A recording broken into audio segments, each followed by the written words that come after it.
I'll be showing y'all how to make my perimeter lockdown build in 2K20, the GOAT. So first we're going to start with the position, which is going to be set at shooting guard. For handed, it really doesn't matter. Lefts are said to be better shooters, but I don't know about that, so I'm going to put him as a lefty, just like mine. And jersey number obviously doesn't matter.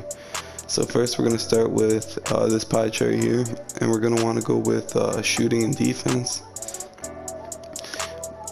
Then for this pie chart, of course, being a lockdown speed is most critical, so we're going to go with the top one. And then when it comes to setting the potential, we're going to want to max our close shot at 84. We're going to want to max our defensive rebounding. We're going to make sure we want to have good blocks because again, we're locked down. We're going to max our steals, max our lateral quickness, and max our perimeter defense because that's what we do, right? So in this case, playmaking, we ain't going to be doing too much for that because playmaking is pretty much useless on this build. We're going to want to max our shooting badges here.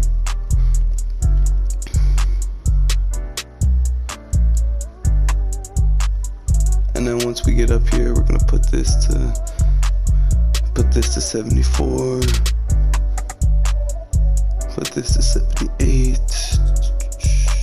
And we're going to keep this around 53. Oh, I forgot. I'm dumb as hell. Yeah, we're going to want to max that too. At 75. Alright, so as you can see, we got 8 finishing badges, 18 shooting, 1 playmaking, and 20 defense badges. The defense and shooting is what this build is, so again, if this is what you're into, then you're gonna have to go find a new video. So for body type, it really doesn't matter. I go with slight, because I don't know, it's just the culture of a fucking lockdown. Alright, and then for height, you wanna go 6'6". And for weight, you want to go lowest weight. Alright. And then when it comes to the wingspan, I mean, it varies, bro. It really depends on what you want because, I mean, the higher you go, the less shooting you get, but the better block and steal you might get.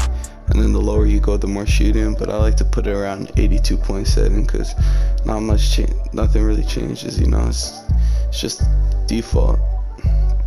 So when it comes to takeover, bro, it really your choice. I picked the slashing takeover, but I probably regret that the most because lockdown is so much easier to get, and once you have it, bro, you strap God.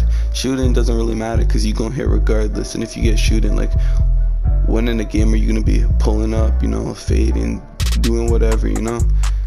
You're gonna be guarded, and it's gonna be harder to get off a shot. So I say you take your slashing or lockdown, depends on you. I chose slashing. If I could switch, I'd for sure take the lockdown defender. But yeah, so let's just put this on. And then when it comes to the badges, I don't really know. I'm almost done maxing my badges. So that's it for my perimeter lockdown build, bro. I hope y'all enjoy.